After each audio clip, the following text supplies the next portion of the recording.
Did you know that there's a Witcher game somewhere out there that none of us are ever going to play? In 1996 and 1997, 6 years before CD Projekt Red was founded, there was a game called The Witcher in development. It was being made by Adrian Chmielarz, another Polish developer that is known for Bulletstorm and The Vanishing of Ethan Carter, both of those being great games in my opinion. Since The Witcher, or Wiedźmin as the original Polish title goes, was very popular in Poland, Mr. Adrian was also a huge fan of the books and he knew Sapkowski personally. Because of that, he decided to create his very own Witcher game.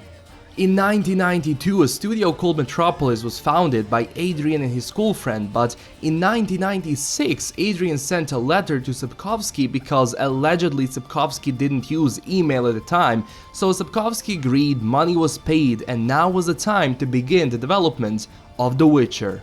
Now during that time there wasn't an official translation for Wiedźmin or The Witcher as you know it today, so you can thank Adrian for suggesting that title that is now well known by everyone. Now when it comes to Sapkowski, he has a really strange opinion when it comes to video games. Even though The Witcher is a huge success now, he never played those games, ever. And there was a bit of a problem for Adrian because he did send some letters to Sapkowski, but he didn't reply. But at the same time, you gotta give him props because even though he's the author of The Witcher, he didn't really meddle too much into like the creation of the game, and that's why, for example, you have much more freedom to create the world of The Witcher and shape it how you want, and he's not going to be totally against it. Now the game itself was supposed to be an action-adventure game with some RPG elements following the story from the books.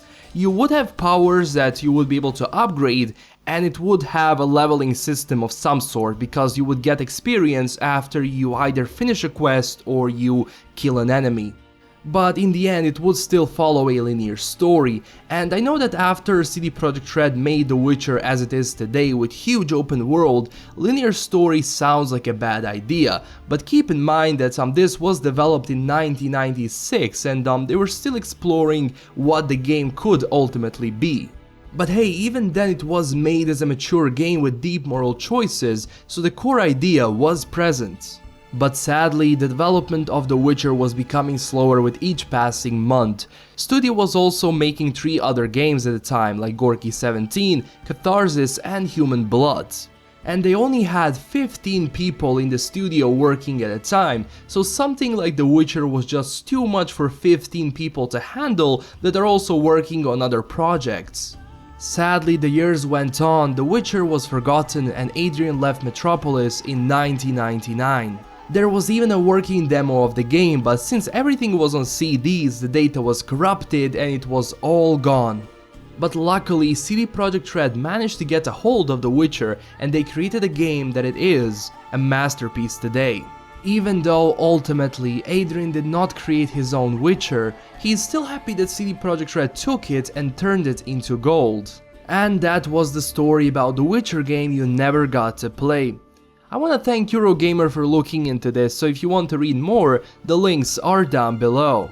This is LastKnownMeal signing out, and don't forget to subscribe for more, and tell me what you think about this in the comment section below. Stay classy everyone, and bye bye!